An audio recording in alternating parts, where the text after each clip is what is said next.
धुरंधर को धुरंधर बनाने के लिए बहुत सारे धुरंधर लगे हैं, तो rejections is part and parcel of life, उसको आप अपना दोस्त बना लीजिए। ओके अगर जिंदगी जीनी है तो उठना सीखो। जॉब और स्टडी छोड़े बिना स्क्रीन रेडी एक्टर बने सिर्फ 3 महीने में। मुंबई आने की जरूरत नहीं। एक्टिंग सीखे मोस्ट पॉपुलर यूट्यूब मेंटोर और अवार्ड विनिंग फिल्म गुरु से। Best seller acting method switch on switch off acting method से कॉल करें या व्हाट्सएप करें 8433666618 पे। Join films academy, the practical film school. PK, Tiger series और फिर धुरंधर, बड़े सेट, बड़ी फिल्म, ये सब हमें आकर्षित करती हैं और इसके बीच में कुछ ऐसा हो जाता है कि एक एक्टर आता है, वहाँ पर अपनी प्रेजेंस दिखाता है, आपको ऐसा रजिस्टर होता है कि आप उसको गूगल पे सर्च करने लग जाते हैं। और जब गूगल पे सर्च करते हैं तो देखते हैं कि उनका नाम है बिमल ओबराय, जिनको लाइंस भी कम मिली, लेकिन उसके बाद भी जो एक्टर का मेन टूल है कि अगर वॉइस मिले, लाइंस मिले तो कुछ कर दिखाएं, लेकिन उसके बावजूद भी अपनी प्रेजेंस को बनाए रखना और लोगों को सर्च पे मजबूर कर देना, वो आज हमारे साथ बैठे हैं। Welcome to join film sir. Thank you Rathore sahab. Vimal जी, ये जो एक कलाकार के लिए होता है, शुरुआत के अगर हम बात करें, जब आपने भी सोचा होगा कि मुझे एक्टिंग करनी है, तो लगता है ना कि एक बड़े बड़े डायलॉग मारेंगे, एकदम लंबे लंबे सीन करेंगे, लेकिन जब प्रेजेंस बनी आपकी ऑडियंस के बीच में, वो सबसे ज़्यादा वहाँ मिली जहाँ आप साइलेंट ज़्यादा थे। ये कैसे हुआ? ये तो मतलब राइटर डायरेक्टर ने मुझे लाइंस ही ऐसी दी। But the magic happens because of ये एक कोलैबोरेटिव एफर्ट होता है। मतलब वो शुरू आइडिया से होता है, राइटिंग से होता है। जब डायरेक्टर उसको कंसेप्चुलाइज करता है राइटर के साथ बैठ के, in this case Aditya was the writer and the director, तो उन्होंने सोचा ही कुछ ऐसा था। और उसके बाद फिर जो उन्होंने अपनी टीम सेलेक्ट करी, वैसा ब्रीफ सबको दिया गया, कास्टिंग डायरेक्टर मुकेश छाबड़ा को, वैसा ही एक्टर उनको बोला गया कि ढूंढें आप। और फिर जब मुझे समझाया गया, मेरा जो पहला ऑडिशन था वो इस फिल्म के लिए, वो जो फर्स्ट पार्ट में रणवीर सिंह को जब हम मिलते हैं, वो बच्चों की हम बात करते हैं, उसका कुछ 3-4 बार ऑडिशन हुआ। उसी के दौरान मुझे समझ आ गया था कि क्योंकि वो ऑडिशन होता था, डायरेक्शन टीम के पास जाता था, आदित्य जी का फीडबैक आता था, तो फिर धीरे धीरे आइडिया मिलना शुरू हुआ कि okay this guy is very quite with in himself, इसकी बातचीत, चलना ढलना सब बहुत आराम से है, और ज़्यादा काम जो है लुक्स का है। और वो लुक्स कैप्चर करना, मतलब हम तो अपनी तरफ से उसको जो ब्यूटीफाई करते हैं, वो डायरेक्टर, डीओपी, सिनेमेटोग्राफी, विकास नौलखा जो है एडिटर जो है, किस पॉइंट पे काटना है, you know it. I mean theatre में अलग होता है और सिनेमा में अलग होता है। तो बहुत सारे लोग मिलते हैं, इकट्ठे होते हैं, वैसे कॉस्ट्यूम दिया जाता है, हेयर मेकअप वैसा होता है। मेरे केस में मुझे बॉल्ड किया गया था। लेकिन बोलते ना कि एक्टर वो तो होता ही है जो डायलॉग या लाइंस बोलता है, लेकिन सबसे बड़ा एक्टर वो होता है जब नहीं बोलता और फिर बोल देता है। क्योंकि बीइंग एक्टर, मैं इसलिए भ्रांति पे बात कर रहा हूँ कि ये लगता है यार कि अरे यार मेरी लाइन नहीं, तो वो ना कहीं अनकॉन्शियसली फेस पे और बाकी पूरी चीज़ों पे आ जाता है, लेकिन उसके अंदर इतना बिलीव लाना उस कैरेक्टर के अंदर, है ना, वो तो आपका इंटरनल जर्नी है। वो कैसे जी आप? I mean you have to feel for it obviously, so you have to take it to your that point कि जैसे मान लीजिए यही सीन था। इस सीन से पहले मतलब रणवीर और मैं, हमने बैठ के बहुत बात की। बात तो उन्होंने की, मैंने सुनी उनकी बात। So this was our first day of shoot, तो it was a big scene, बड़ा इमोशनल सीन था। सो रणवीर केम अराउंड, बैठा मेरे साथ, बहुत अच्छे से बातचीत करी, ही पुट मी एट ईज। वो मुझे मिलते हैं और हम हो जाते हैं, देखते हैं बच्चों के साथ ऐसा हो रहा है। पूरा आदित्य ने पूरा दिन लगाया उसको शूट करने के लिए। This is suppose to be very important scene in the film. So अब पहले से आप तैयारी करके आ रहे होते हैं, ऊपर से माशाल्लाह आपको एक्टर्स भी ऐसे मिल जाते हैं, you know, who understand the depth of the scene. तो वो हम उसी मूड में रहे, उसी मूड में बातचीत हुई, वैसे ही सीन शूट हुआ। आपका प्रोसेस ऑडिशन से ही शुरू हो जाता है for actors like me, give auditions and then get selected. तो जब मैं शूट पे गया तो आदित्य को यू नो फाइनल टचेस देने थे। Okay. And then he told me, Aditya himself is a very peaceful, very calm kind of a person. तो उसने कहा कि Bimal, I see him as, you know, बहुत धीरे बात करता है, बहुत धीरे चलता है, मतलब ही इज नॉट, वो झटके वाला बंदा नहीं है, क्योंकि वो है तो लीडर, हाँ, लेकिन बहुत कंट्रोल्ड है। सो एंड वो फिर सीन, मतलब where you look at the kids, और मैं बच्चों को लेकर, आई लव किड्स, और बच्चों के नाम पर तो आई मीन वो आ ही जाता है वो। आई जाता है। So, yeah. तो अब ये जो जर्नी शुरू हुई थी, यहाँ तो हम आज खड़े हैं, अगर पीछे जाएं तो ये जब जर्नी शुरू हुई थी तब बिमल की सोच क्या थी इंडस्ट्री को लेकर, एज एन एक्टर, स्टारडम को लेकर और सिनेमा को लेकर, क्या सोच थी? वही किस जो सोच रहे थे? आपने जो पहला सवाल पूछा था ना कि हम सोचते हैं डायलॉग मारेंगे, ये करेंगे, हाँ हाँ मैं मुजरिम हूँ, तो उस टाइप के डायलॉग, वही सोचकर हम आए थे बॉम्बे। राइट। तो बॉडी बनाकर आ गए थे। 13 अप्रैल को मुझे, बैसाखी को मुझे 30 साल हो जाएंगे इधर। ओके। सो एंड देन हमने छोटे मोटे कोर्सेज भी किए। तब का जो तरीका था वो अलग था। अलग था। तब कास्टिंग डायरेक्टर्स नहीं होते थे। नहीं होते थे, राइट। डायरेक्शन टीम ही तो करती। मतलब हाँ, और यही होता था कि आप थोड़ा कनेक्शन होगा, किसी को मिल लोगे या प्रोड्यूसर के ऑफिस के बाहर जाके खड़े हो जाओगे या डायरेक्टर के बाहर। कुछ एक मॉडलिंग एजेंसीज होती थी जिनके थ्रू वो मॉडलिंग के लिए होती थी, एक्टर्स के लिए ऐसा कुछ नहीं था। आई मीन अगर आपको सीरियल्स या सीरीज तो नहीं होती थी, सीरियल्स या फिल्म्स करनी है तो तब ऐसा ही होता था। धीरे धीरे यू नो एज यू, तो जैसे मैं एक्टिंग करने आया था इधर तो धीरे धीरे समझ आया कि किसी भी काम को सीखना बहुत इम्पोर्टेंट होता है। आप जो भी करना चाहते हैं, आप इस फील्ड में भी अगर आना चाहते हैं, आपको एक्टिंग करनी है, एक्टिंग सीखिए। आपको सिनेमेटोग्राफी करनी है, आप उसका कोर्स करिए। आपको डायरेक्शन करनी है, उसका कोर्स करिए। अनफॉर्चुनेटली प्रोड्यूस करने का कोई कोर्स नहीं होता। नहीं होता। अभी शायद हाल फिलहाल शुरू हुआ है, पर वो but I mean it's of, और हमारी इंडस्ट्री में हमको प्रोड्यूसर्स की बहुत ज़रूरत है। बहुत ज़रूरत है सर, बहुत ज़रूरत है, क्योंकि जब नए प्रोड्यूसर्स आते हैं तो आप देखिए नए लोगों का एक नया सिनेमा बाहर आता है, एक नया कॉन्सेप्ट बाहर आता है, वो भी होता है। राइट। तो जब वो आप सोच के तो आए, फिर मुंबई ने कैसे स्वागत किया आपका? Mumbai was very kind to me actually. Really? हाँ, मैं आते ही कुछ ही महीनों में बिजी हो गया था। मेरे को पहला ब्रेक दिया था लेक टंडन जी ने। मनीष गोस्वामी साहब प्रोड्यूसर थे उसके। एक सीरियल था कॉल्ड दरार, उसमें 1 दिन का काम था। वो 1 दिन का काम कुछ दिनों में कन्वर्ट हो गया। उसके बाद एकता जी के यहाँ से मुझे एक सीरियल था, वहाँ पे नेगेटिव रोल और उनके मिल गया एक। फिर मैंने लव स्टोरीज किया अनुराग बासु के साथ, उसमें एक छोटा सा सीन था शेफाली शाह के साथ। फिर अनुभव सिन्हा जी के साथ मैंने किया वो सैटरडे सस्पेंस, तो भी अच्छी पॉपुलर सीरीज थी। हाँ, जिसमें इरफान खान थे और मैं सेकंड लीड में था। Then I got into production for a very long time. पर ये तो अजीब बात है ना कि एक्टर जो सबसे ज़्यादा परेशान रहता है वो प्रोडक्शन वालों से रहता है, और प्रोडक्शन वाला सबसे ज़्यादा परेशान एक्टरों से रहता है। तो आप प्रोडक्शन में क्यों चले गए थे? यू नो, ये एक कॉन्शियस डिसीजन था कि मुझे लगा कि कुछ और चीज़ें भी करनी चाहिए, क्योंकि क्या होता है कि हमारे इस प्रोफेशन में, इस फील्ड में खाली टाइम बहुत होता है। राइट। उस खाली टाइम को यूटिलाइज करना, मतलब जैसे इफ समवन आस्क मी कि 30 साल के एक्सपीरियंस में आप क्या बोलोगे यंगस्टर्स को, तो मैं सबसे पहली बात ये बोलूँगा कि उस खाली टाइम को अच्छे से यूज़ करना सीख लो। तो प्रोडक्शन ने आपके एक्टर को भी हेल्प करा क्या कहीं ना कहीं सोच में, मतलब समझ में? वो बाद में जाकर समझ आया। मतलब Okay. कुछ चीज़ें ऐसी होती हैं कि आपको लेटर ऑन समझ आती हैं कि यार हाँ, it's not about production only, life भी होती है जो आप बिहाइंड द सीन भी आप बहुत लर्निंग करते हैं। राइट। और मेरा ये था कि मैं क्रिएटिवली बहुत सारी चीज़ों में इन्वॉल्व रहा था। जैसे तुम बिन में भी मैं, अनुभव जी मुझे काफ़ी इन्वॉल्व रखते थे अपने स्क्रिप्ट सेशंस में।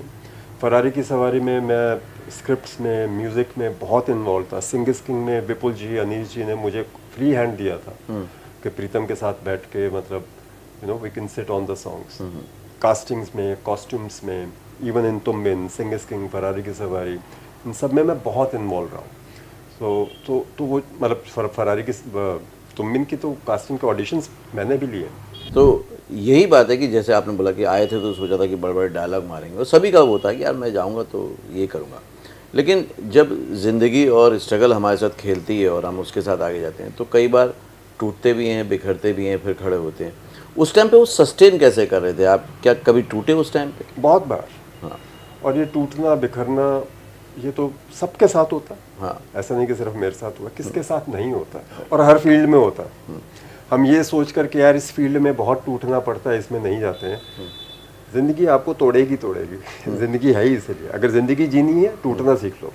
जितनी बार टूट, it's all about you know गाड़ी को ट्रैक पे वापस लाना। गाड़ी डिरेल होती है, होगी, और आप उस डिरेल के साथ बहोगे, आपको मालूम है आप गलत ट्रैक पे जा रहे हो, वो मेक एंड ब्रेक पॉइंट होता है। जो लोग गाड़ी वापस ले आए इस उम्मीद में कि यार दूसरे छोर पे बत्ती है, दिखेगी, मिलेगी, लगा रहा है। तो कभी खुद को ऐसा नहीं लगा कि चल यार अब यू टर्न मार लेते हैं, या किसी ने सजेस्ट किया हो कि यार बहुत ट्राई कर लिया, अब चल यार कुछ और करते हैं, कभी ऐसा मोमेंट आया? हाँ, आए होंगे, मतलब आते हैं, फॉर श्योर आते हैं। हाल फिलहाल में भी आया था, पर नहीं, वो एक जो आपकी जो सबकॉन्शियस होती है ना, वो the power of subconscious, you know, वो आपको बता देती है। आपका कॉन्शियस आपको क्या कह रहा है, दैट इज वन थिंग। आपकी सबकॉन्शियस इंटरनली, क्योंकि कॉन्शियस आपको रियलिटी दिखा रहा होता है। कॉन्शियस आपको कि निकल, ये कर, वो कर, पर सबकॉन्शियस आपको उधर ही उसी पौधे को पानी दिलवा रहा होता है जिस पौधे को आप बढ़ते देखना चाहते हैं। और ये जो एक अभी अचानक ये इस फिल्म के थ्रू एक साइलेंट सक्सेस आई है, क्या ये वो दिखा रही कि हाँ अब ट्रैक पे आने वाली है चीज़? तो ऐसा मेरे साथ नहीं हुआ जिंदगी में पहले, तो अच्छा लगता है।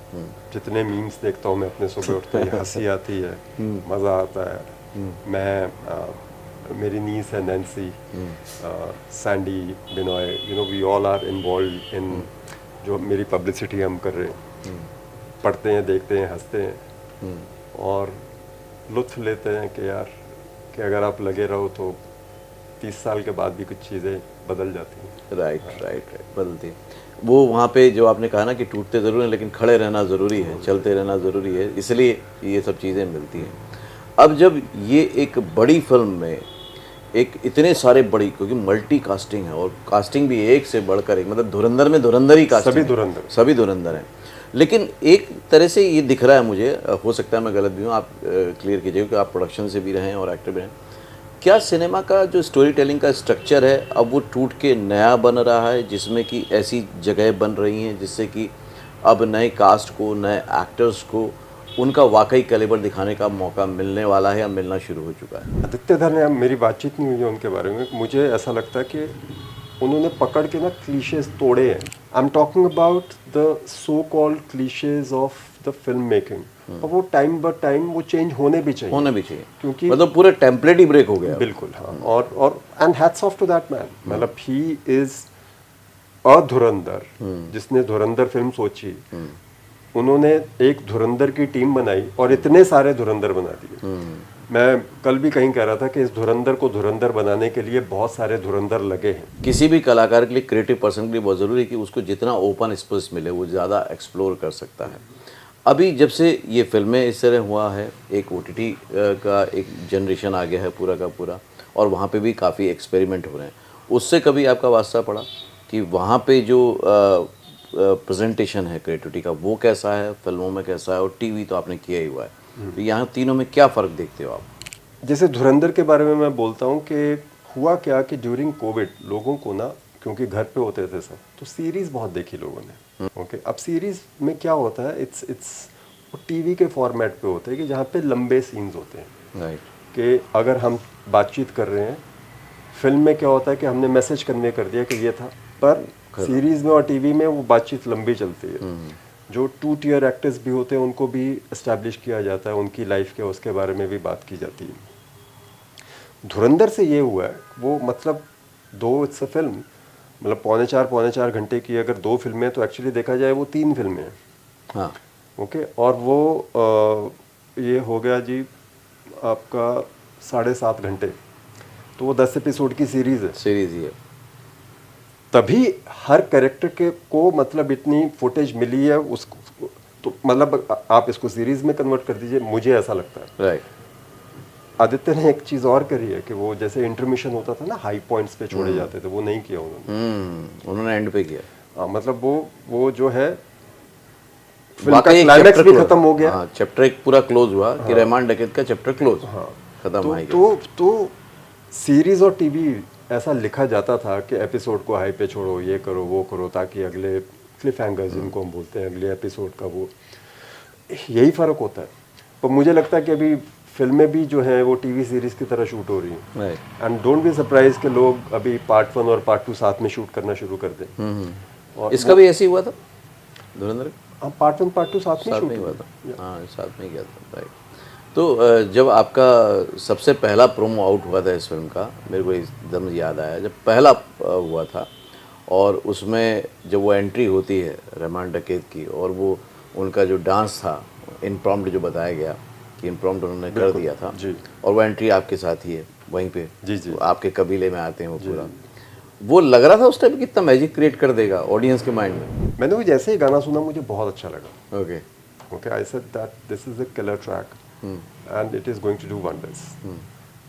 और अगर आप वो गाना सुने तो उस गाने को सिलेक्ट करना आसान काम नहीं है। अच्छे से अच्छी म्यूजिक कंपनी को नहीं समझ आएगा, कुछ नहीं है। बड़े से बड़े प्रोड्यूसर को समझ नहीं आएगा जिनको कहते हैं म्यूजिक मैं सुनते ही बता देता हूँ।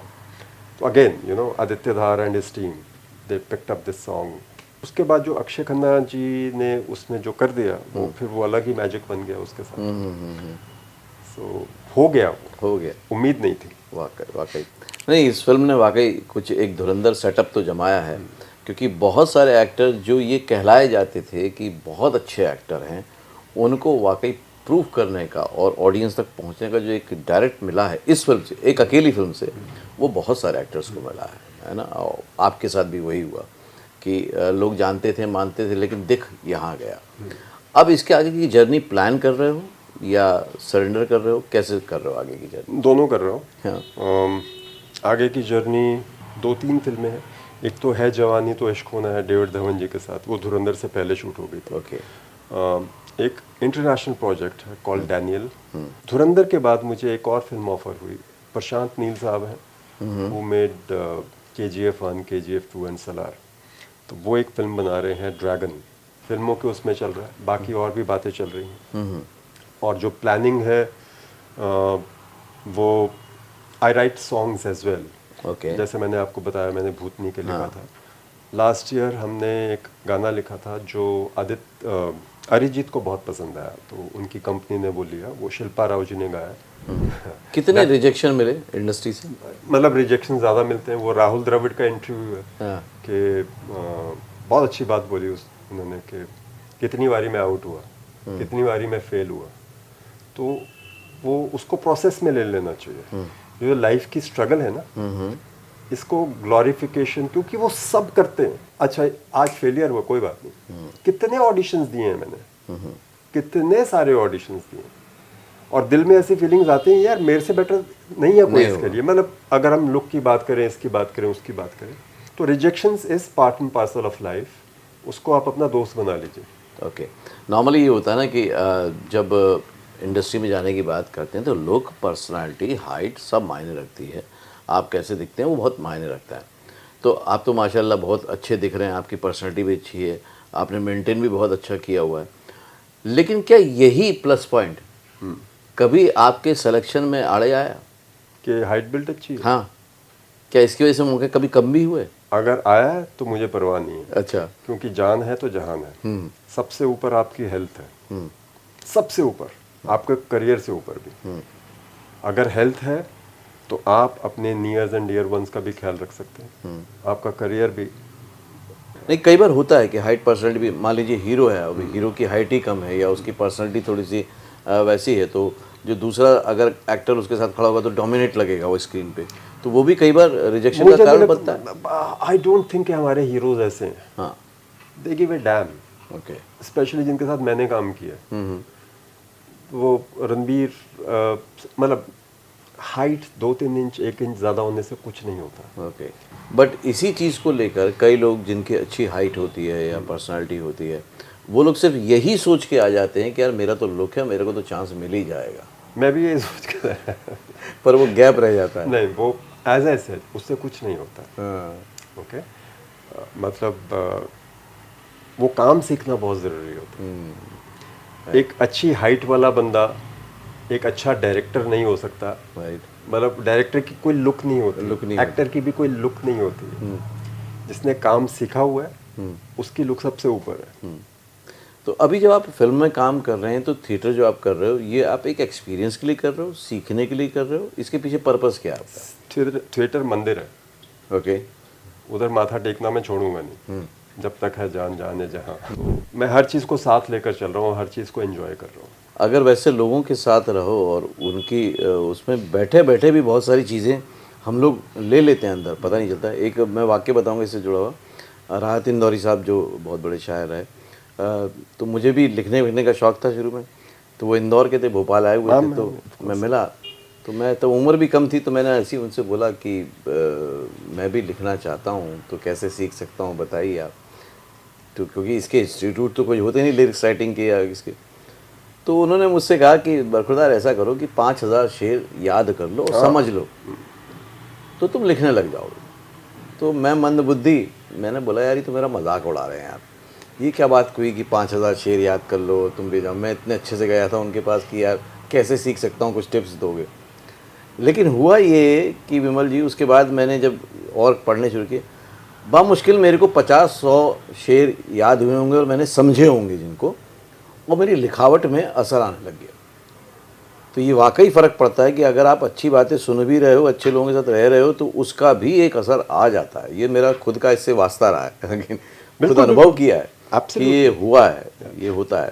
इसी बात पे मैं बताता हूँ आपको, जो राहत इंदौरी साहब ने कहा, बहुत सही बात कही। मुझे ना कुदरती बहुत सारे गाने याद हैं, ठीक है, अगेन सबकॉन्शियस वर्क है कि मैंने कुछ गाने कुछ 10 साल पहले भी सुने होंगे ना, मैं अंतरे से शुरू हो जाऊंगा। अब वो दलेर मेहंदी जी के साथ जो म्यूज़िक वो शुरू हुआ, फिर अनुभव सिन्हा जी के साथ म्यूज़िक वीडियो बनाए, प्रीतम को मिले, उसके बाद मेरे जो दोस्त हैं ख़ास, वो हैं अमिताभ भट्टाचार्य और आशीष पंडित। दोनों पंडित हैं सॉन्ग राइटिंग के। उनके बीच में मैं दोनों के सामने जूनियर बन के बैठा रहता हूँ और उनकी संगति से कुछ ना कुछ लेता रहता हूँ। विमल, बहुत अच्छा लगा बात करके, क्योंकि मैंने सारे डिपार्टमेंट में जाके बात करी और उसमें से बहुत अच्छी अच्छी बातें निकल के आई। बस मैं ये चाहूँगा कि आपका लिखा हुआ कुछ जो आपको बहुत दिल के करीब हो और आप उसको दोहराते हो या बनाते हो, वो थोड़ा सा एक बताएं। मैं तुझ में उसको ढूंढता हूँ, मैं तुझ में उसको ढूंढता हूँ, मैं तुझ में उसको ढूंढता हूँ, मैं किस में किसको ढूंढता हूँ। क्या बात, मैं किस में किसको ढूंढता हूँ। क्या कातिल में कातिल ढूंढता हूँ या रब में खुदा को ढूंढता हूँ, मैं किस में किसको ढूंढता हूँ। बहुत खूब। क्या इत्र में खुशबू मिलती है, क्या इत्र में खुशबू मिलती है, क्या रस में मिठास मिलती है, क्या जीना मरना एक ही बात है, क्या जीना मरना एक ही बात है। क्या इत्र में खुशबू मिलती है, क्या रस में मिठास मिलती है, क्या जीना मरना एक ही बात है, मैं रेखाओं में हाथ को ढूंढता, मैं रेखाओं में हाथ को ढूंढता। बहुत कमाल। मैं जाम में जिस्म को ढूंढता हूँ, मैं किस में किसको ढूंढता हूँ। 2 कदम 4 हो सकते थे, 2 कदम 4 हो सकते थे, मंजिल और मकाम मिल सकते थे। 2 कदम 4 हो सकते थे, मंजिल और मकाम मिल सकते थे। मुश्किल था जो कदम वो बाकी था, मुश्किल था जो कदम वो बाकी था, मैं उसके निशान को ढूंढता हूँ, मैं किस में किसको ढूंढता। क्या बात है, बहुत बढ़िया, कमाल।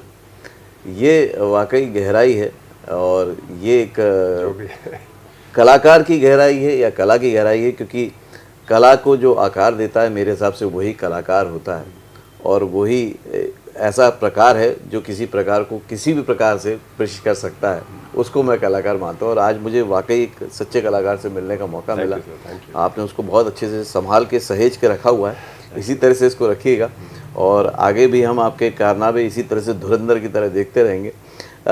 हमेशा की तरह दोस्तों, आपके लिए वीडियो को कंक्लूड कर देता हूँ। पहली बात तो ये कि जो भी काम करें उसको पहले सीखिए, क्योंकि सीखते हुए जो समझ आती है और उसके बाद जो उसको समझ आपको परखती है, तब जाके आप अपने आप को साबित कर पाते हैं। ये बात हमको इनके बात से समझ में आई। दूसरी बात ये, खाली समय का उपयोग कीजिए प्लीज़। आपने इस वीडियो से क्या सीखा, क्या समझा, क्या अच्छा लगा, मुझे कमेंट करके ज़रूर बताइएगा। विमल को भी अच्छा लगेगा पढ़ के। और आगे भी आप किस तरह के वीडियोस देखना चाहते हैं मुझे ज़रूर बताइएगा। अगले वीडियो फिर से मिलता हूँ, तब तक के लिए देखते रहिए, सीखते रहिए, जमे रहिए। All the very best. Actor बनने का सबसे आसान तरीका अवार्ड विनिंग एक्टिंग गुरु वीरेंद्र राठौर का best seller acting method switch on switch off acting method है। इस कोर्स से सीखकर आप भी कुछ ही दिनों में एक बेहतरीन एक्टर बन सकते हैं, जिसे साबित करते हैं इसके अमेजिंग Amazon और Google के ratings and reviews. Switch on switch off acting method अभी तक का सबसे सरल और प्रभावी मेथड है, जो आपके समय और महंगी फीस दोनों को बचाता है। Switch on switch off acting method course book आपको Amazon, Flipkart, join films website पर अवेलेबल है।